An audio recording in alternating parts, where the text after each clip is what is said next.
It is human nature to think things through, especially when you're trying to make a decision or you're analyzing a situation.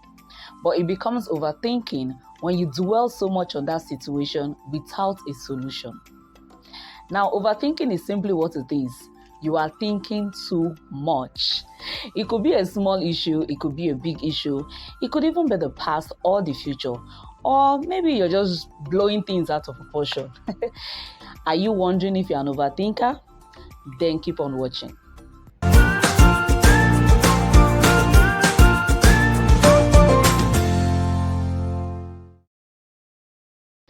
Hi guys, welcome to another episode of The Gist with Ada. My name is Ifoma Ada, okay?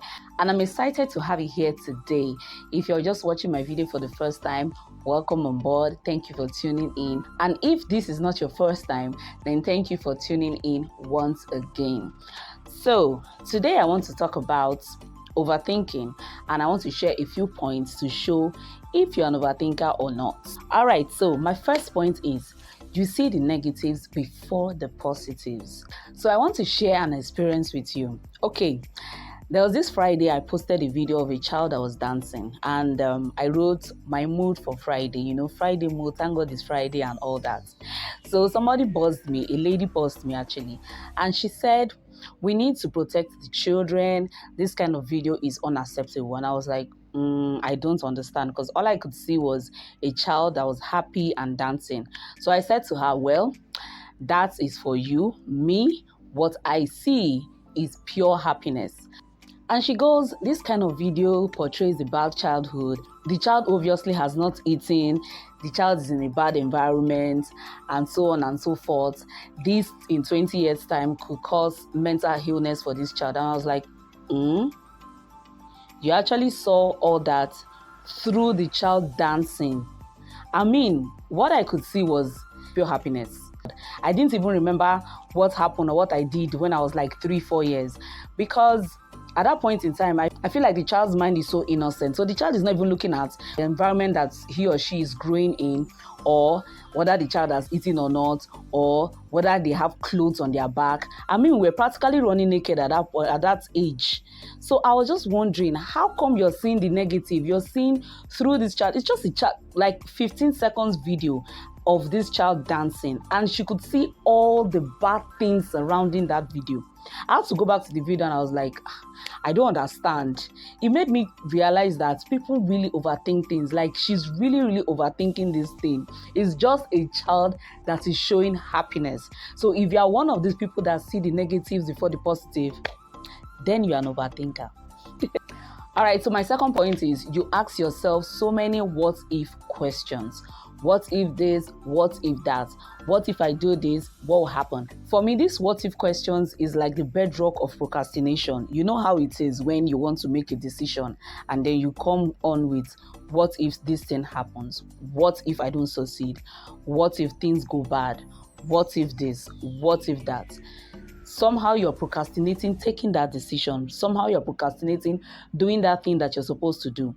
So if you dwell so much on the what if, you will never take that decision. You will never do the things that you're supposed to do. And then you find out that you are stuck in one place.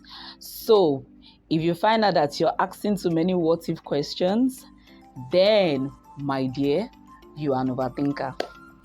So my third point is you spend so much time worrying about things you cannot control. So some time ago, I talked about you stop focusing on things you cannot control, and this is coming up again. So that means it's not a coincidence.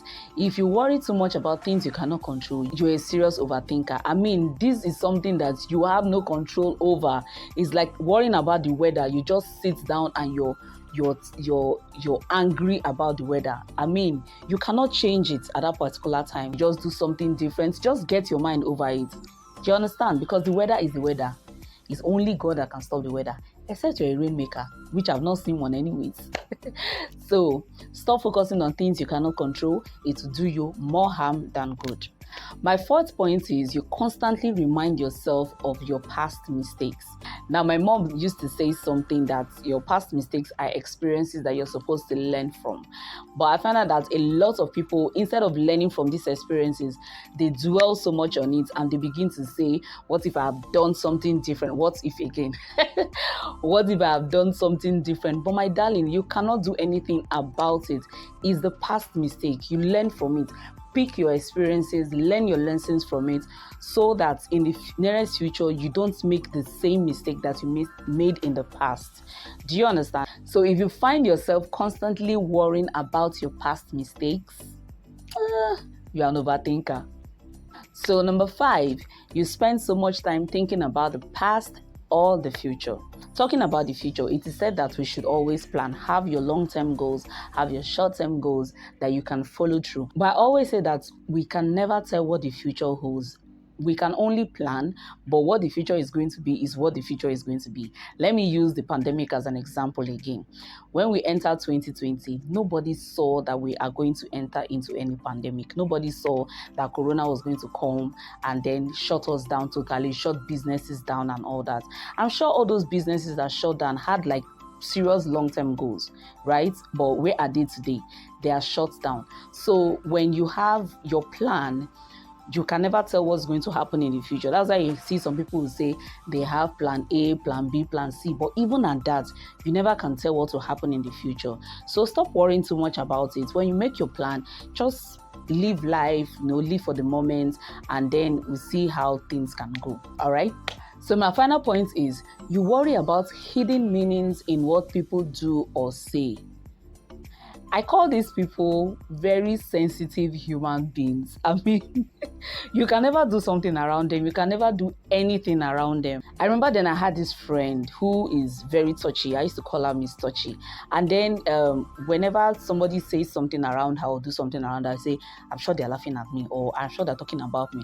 And I'm like, why are you always looking at what people say or how people are talking and laughing? Let people live their life. You are not, the world does not revolve around you. So people should not laugh now because you are around, or people should not talk because you are around. Do you understand? Those kind of people are overthinkers. I mean, how do you live your life thinking that everybody is talking about you or everybody is laughing at you? I don't get it. I see this as a very serious problem, honestly. And I think that it has to do with the mindset. So if you fall in this category, you really want to work on your mindset so that you can have like better relationships with people, so that people will not be afraid to relate with you. Do you understand? So you need to really work on your mindset. It's very important. All right, so that's all I have for you today. Thank you for tuning in. Believe it or not, we all have the tendency of falling into the habit of overthinking. That is why we need to make conscious efforts so that we can stop ourselves from doing it. Okay, don't be an overthinker. It's not good for your health. All right, thank you so much for tuning in. Don't forget to like, subscribe to my YouTube channel, share this video to somebody that you feel should watch this video. Okay, I'll see you in my next video. Till then, take care and stay blessed.